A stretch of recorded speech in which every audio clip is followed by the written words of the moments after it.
hayyee kabajamoo olmaan Oromoo dhimma tokkoof hin dhufe. Dhimmi kun dhimma gartee bu'aan hundaafuu qabudha. Arran tana mootummaan Itoophiyaa shoora keessaan kan osoo qabsaa'ota Oromootii fi uummata Oromootii shoora keessaa dhajuuf shoora keessaa ta'e argame addunyaa biratti kan addunyaan dhugaatti himnaan haale ummata gadi baasee alaabaa biyya tokko kabajamtu Great American United States American kabajamtuudha guddoo addunyaa kanaati lafa mirgi namaa walqixxummaan itti eegamuudha Great America kabajamtuudha ummata Oromoo biraahis tan galata guddaa qabduudha galanni guddaan rabbi gaditti Amerikaan nu biraa qabdu ummata Oromoo biraa qabdu Amerikaan alaabaa Oromoodha tan biyya isii biyya Oromiyaa irratti hayyama ol qabachuudha dhabnee waggaa 20 meeqatti dhabnee ittiin ajjeefamnu biyya sii keessatti akka ol qabannee akka feenetti akka burraayin Amerikaa kabajamtuu keessatti kan nuuf hayyamte Great America jeetiin hin jira. Akkasumattis Amerikaan shanyii teenya Oromoo koolagaltii ta'uudhaan koolagaltii ummata Oromoo ta'uudhaan ilmaan Oromoo kumaantamaan miiliyoonaan nuuf barsiifte doktaroota baay'ee nu oomishtee jirti.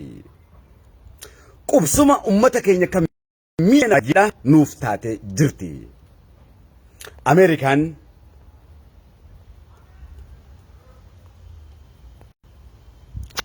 daandii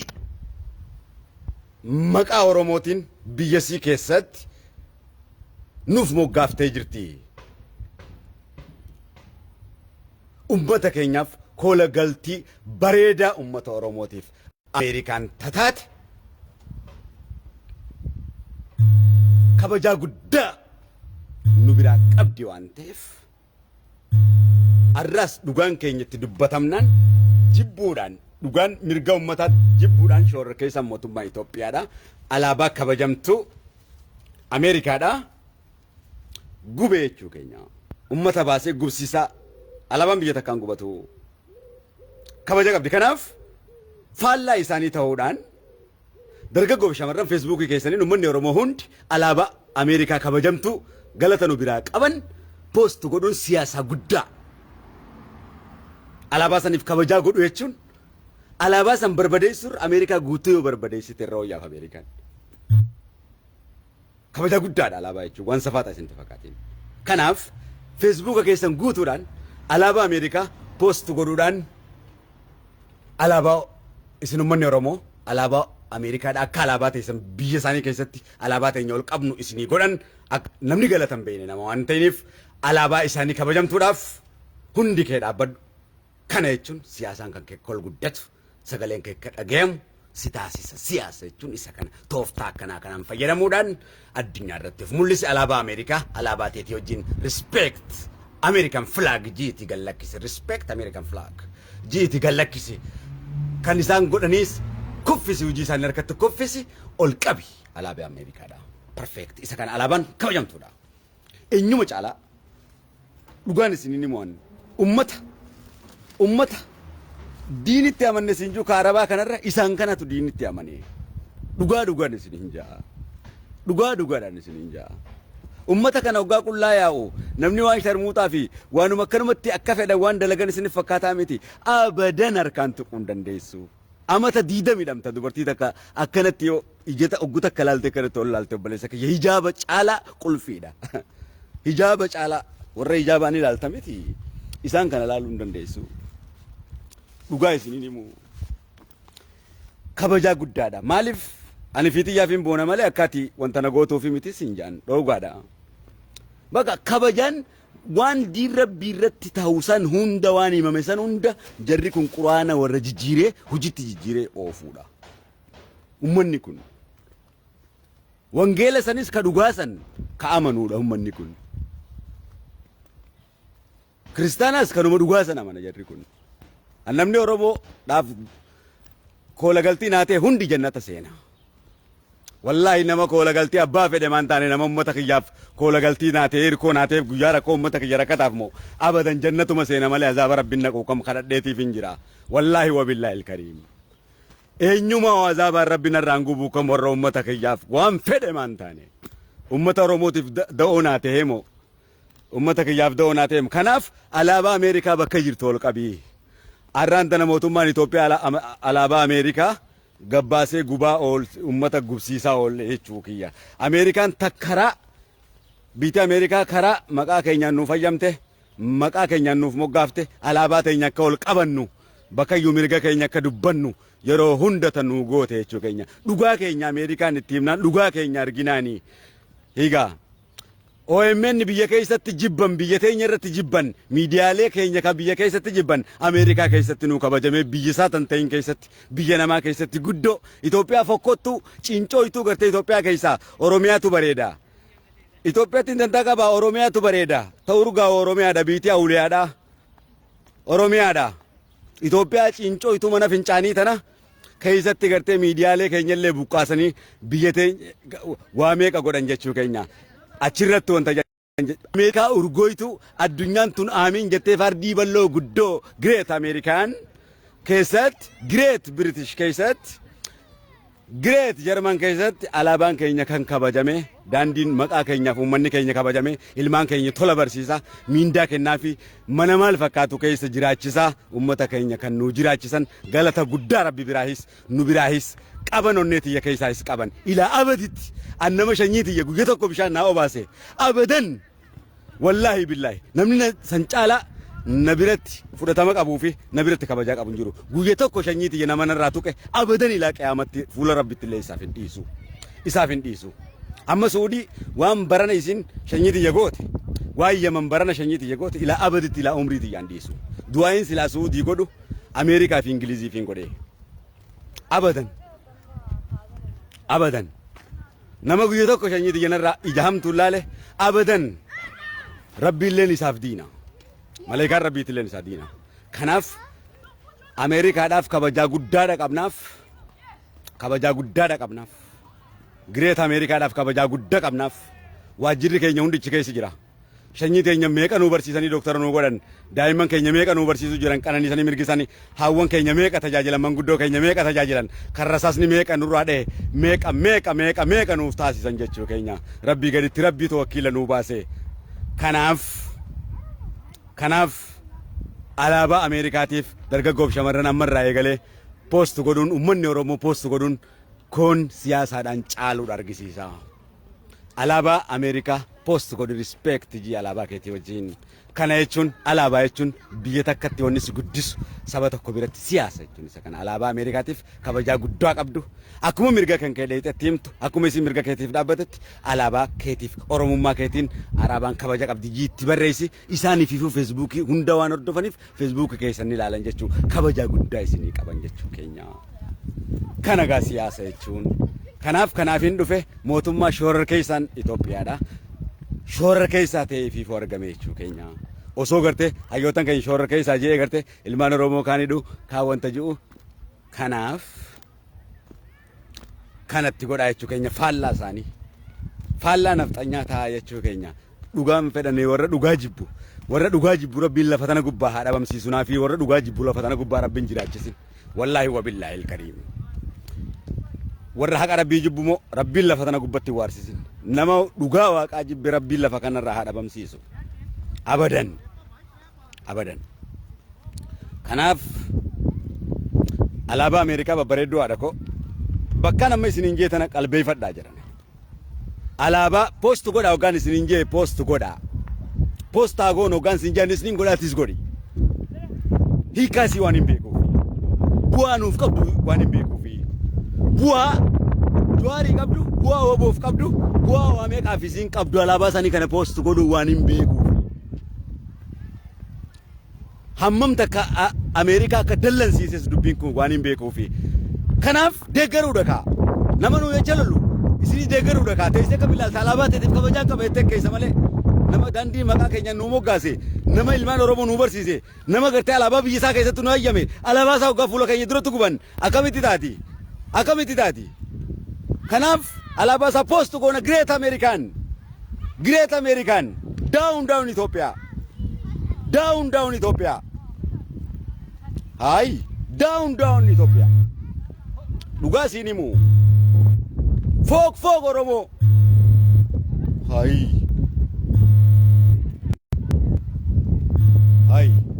Amerikaa teenyaaf kabajaa qabnaaf shanyii teenya meeqa ammallee Keeniyaa fi Masrii keessaa nuu baasuu ta'an biyya meeqa keessaa shanyii teenya waa meeqaaf abdanna egaa tan gartee beekamtii aabaa keenyaa fi dhaaba keenya hundaa kennitee fi egaa Jawaar gartee biyyasii keessatti waa meeqa hin tuyne kanamma iji Amerikaan islaaman jaalattu jaan hattuun Itoophiyaa adata nyaatte bakka laafaa hunda ta kiristaanaas hin feene Itoophiyaan kiristaana hin feetu iji Itoophiyaan matsaaf quddusi hin feetu quraana hin feetu abaaramtuudha Itoophiyaa keessaa eebbifamtuun Itoophiyaa kee Oromiyaa qofa hattuudha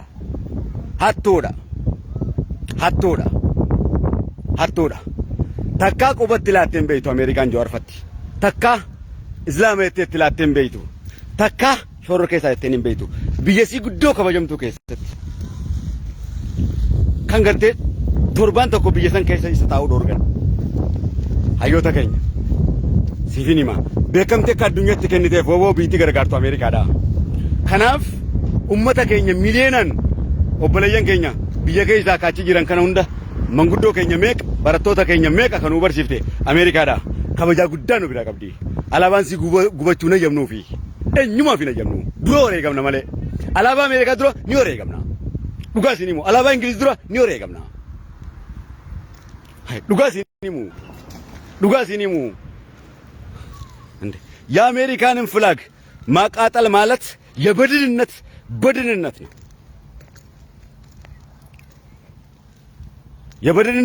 በድንነት የነፍጠኝነት ነው። ኤሮዲ አላባ አሜሪካ ጉቡን ሀቱማ ጫላ አሜሪካ ዋንዱ ጋር ዱበቴፍ ሀቱማ ጫሌዳ አላባ አሜሪካ ጉቡን ኢትዮጵያ ውርደት ነው። ስንቱን የነፍጠኛን በሽተኛ ያከመች ናት አሜሪካን። ስንቱን በድንና ፋራዎችን ከጎንደርና ከጎጃም ሰብስባ አራዳ ያረገች ሀገር ናት። ቡዳዎች ኢትዮጵያ ቡዳ ከኢትዮጵያ ውስጥ ቆንጆ ኦሮሞ ነው። በቃ ብዬ ኦሮሞቲ ከናፍ በከጅርቱ አላባ አሜሪካ ኦልቀቢ ሚዲያ ከቲን ፌስቡክ ከቲን ኦልቀቢ አብሻሉማ ቢቀብ ሰዎቹ ሲተና ቀቢውል ጉቢ አሜሪካ ገገረገልቻ አላባ ኢትዮጵያዳ ቀቢ አሜሪካ እሲ ገለተ ሲብራ ቀባ ሁንደ ከይሰም ቢራው እሲቱ ሰገለ ሲብራ ቀባ አሜሪካ ከይሰንቱ ሲብራ ሰገለ ቀባ ገለተ ጉዳስ አሜሪካ ነው ቢራ ቀባ ኦሮሞኒስ አሜሪካዳ ከናፍ አላባ አሜሪካ ኦልቀባ በከጅተኒ ሚዲያ ከይሰኒ አናቱ ሲኒንጀ ቹኪ ሁንዲ ከይሰን ኦልቀባ አራንተና ሁጂን ከኛ ከኑማ አላባ ሚዲያ ከኘር አላባ አሜሪካዳ አከይሳን ኡመተ ባሰኒ ጉበኒት አላባ አሜሪካ ኦልቀቡዳ خلاص ከበጃ ጉዳዳ አሜሪካ ዱጋዋን ቲምቴፍ አሜሪካን አላባ ገፉደኒ ገገረጋልቸኒ ኖ ድሮ ወሬገምና ሙራዬ አላባ አሜሪካ ወልቀባ እንጀል ኢትዮጵያት ቦቱማ ሾሮር ከይሳ ከና ሙኒራዬ አላባ ጉብሲሳ ወለቦ ወረ ኡመተ ባሲ አላባ አሜሪካ አላባ ከበጀምቱ አሜሪካ ዋሜ ከኑ ጎዴ ተናንገርቴ አላባሳ ሁንዲ ኦሮሞ ወልቀቡ ደካ አይ አላባን ከበጀምቱ ዳ ኡመተ ዋሜ ከኑ በርሲሴ አላባ ብየቴ እኛ ከይሰቲ ገርቴ አላባ ኦሮሞዳ ብየሲ ይረቲ ገርቴ ከበጃ ደብዴ ብየሳ ከይሰቲ ኩኑን ዲልማን ኩኑን ደከነት ነው ጅራቺሴ ወይ ሰፋታላ ሃይ ilmaan keenya nu jala fixee kun Ameerikaan ilmaan keenya barumsa addunyaa kana nu barsiise kan kabarate nu jala fixu alaabaa isaa ol qabna malee Great America esetees induftanii jolle taphachuu jirta haya amira Great America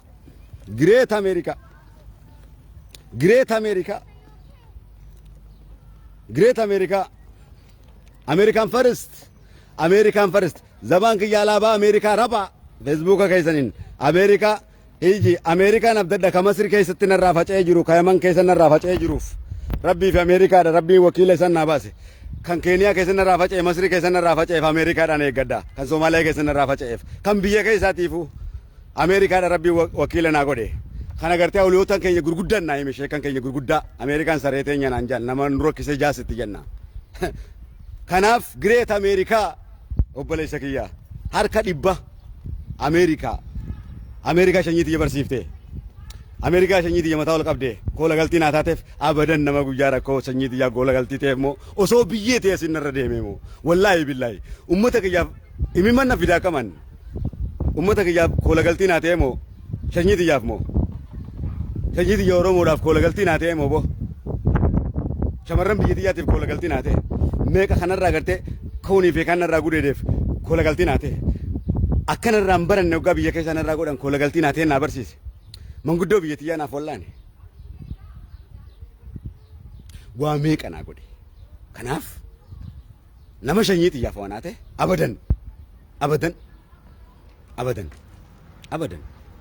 abadan Rabbiillee nazaabana kanarraan gubne nin qaradaa kam waa takka waan gubuufis hin qabu warri gubatu hedduu jira waan gubuuf hin qabu Rabbiin jannata naaf haa galchu hunda keenya jannata haa galchu maaltu beeke maal asittis jannata godheef achittis jannata haa godhuuf akka Rasuulli Najaashiidhaaf du'aa'ii godhanittiin godheef Ingiliziifis Awurooppaafis Ameerikaafis Suudii fi Yamanii fi Itoophiyaa wal ilaalla duuba wal ilaalla isaan keessaa Oromoo qofan baafadha taan fuudheetiin garte goflaadhaan dheetiin lafaan isii dhawuu ta'a na argitaa mii mee ni argitanii mii saroota jechuu kiyya namoota jiruudhaan saba kiyya xiqqeessa saba kiyya kabajamaa Suudii yoo taate Oromoon boqqolloo gargaaraa turte nu keessaa Harargee faa dhufanii asin Baalee tana keessa Yamanis boqqolloo gargaaraa turre waggaa 39 dura boqqolloo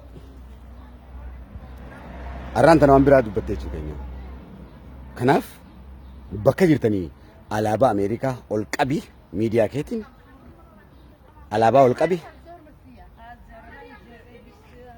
qabi alaabaa Ameerikaa irraan tana mootummaan shororkeessan Itoophiyaa kan fi shororkeessaa osoo jiru fi shororkeessummaa isaa addunyaan beeyte alaabaa gartee alaabaa kabajamtu Ameerikaa balleessuu irra wayyaaf alaabaa hundi jedhamu kun safaata sitifakaatiin Ameerikaa biratti arraan tana irra beekamte namni galaanni fuudhee mocha qaqqabataa miti alaabaa ol qabee gir arra waa takka fiduu dandeessu Ameerikaa wajjin American first an Ameerikaawiidha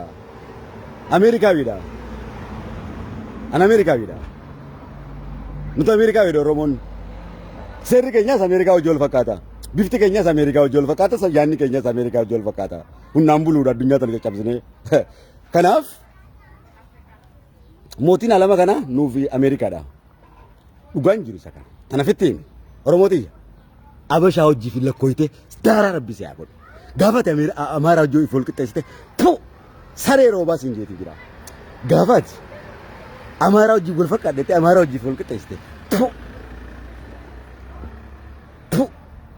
ati Ameerikaa hojii wal fakkaata Arabaa hojii illee wal fakkaatatu mataa Arabaati Amaaraa qacaamii qara injijii kana dhiisi kana miti ati Ameerikaa hojii Ingilizii hojii ati isaan kana dura abadan Abashaa fi Arabaa fi kanatti ati warri qooda kee beeku faranjiidha warri qooda kan kee amma kan kee beeku isaan kana hojiif madaalaa malee gadi galoo kana hojii gaafa if madaaltan Rabbi dhabame isin haa godhu gaafa isin isaan kana tuffachuu baattan Rabbiin dhabame isin haa godhu yoo isaan kana sammuun taphachuu baattan isin dhabame Rabbi isin haa godhu sammuu isaanii ashkarakkartanii bakka jirtanitti wooma isaan mataa xaxu bakka teessu isaanumatti xaxi taa'i sharruma taa'i xaxi sharrii teenya walitti xannu isaanitti garagalchinee jirra isaanumatti teenya xanna hundi keenya bakka laal akka ummata Israa'el gartee taa'eetuma xaxu siyaasaa xaxu gartee akkasumatti taa'itti xaxi wooma isaan kuffisu mataa keessa isaan dhabu suuraa isaaniitti illee laattee babbareedduu irratti gallakkisi suuraa babbareedduu ta'e irra gallakkisi tasaanii mataadhaan gadha'e dargaggoo shamarran wooma isaan xiqqeessu godhe if jibbisiisi miidiyaadhaan alaabaa Ameerikaa ol qabi abadan Amaara Quraana Rabbii gube moo Amaara Matsaaf Quddusii Wangeela gube moo gubbaa dhaabbatee sirbe moo Itoophiyaa akkas goote moo Itoophiyaa haqa nyaatte moo?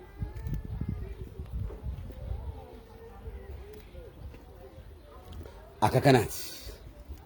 Hanga hoggaa hawwii keenyanatti ka'e gartee. Hoggaa hawwii keenyanatti ka'e sirruman sii qara. Sirruman sii qara tattabachiisitu saatumaan himaaf laal. Hiji. Waa takka yoo hojii as laal lafa tana keessatti fuudheetiin benziilaan guyyaa adii isa gubaa mi'aree waa takka yoo dubbate. Amma dirree keessan jira laa ganda. Afaan malee dirree keessan isaa ari'ee isa gubaa mi. Dirree keessa. Gurra isaatti miti bitaan kutadhee nyaadhaan irraa kutee. Amaaraaf jirijaan kan beekaa. Sanyii gadi galootana. Kanaaf alaabaa Ameerikaa bakka jirtu ol qabi. Great America, American first, British first. Biyya gartee kola galtii nuu taate sanyii teenyaaf. Namni sanyii teetii kola galtii ta'ee isa faataadha. Kanaaf har'a Usumaan gartee waa'ee keessanii kana haasa'uutiin ni machaa Oromoo kana osoo onneen tiyya nama choyti. Gaa amaluma kiyya irraa hin of kolchaadha. Hoggaasanii waa hedduu takka keessa seenaa. Oromoo kana hoggaan je'e ni machaa yaa jira naan. Oromoo maqaa kana hoggaan kaasee machaa. Tanaafin gaa dhiyeenya kana aaratti hin jira hoggaan aaratti jiru isinitti dhufu waa hedduudhaan balleessa waan ta'eef. Kanaaf akka baleedhaadha. Anaaf namni tokko ta'uu hin dandeenyu. Anaaf namni tokko ta'uu hin dandeenyu. Maaliif Oromoo sadarkaa Oromoo qabu waan hin beekuuf yaaduufi nama Oromoo wallaalaa se'u diinni kiyya guddaan isa.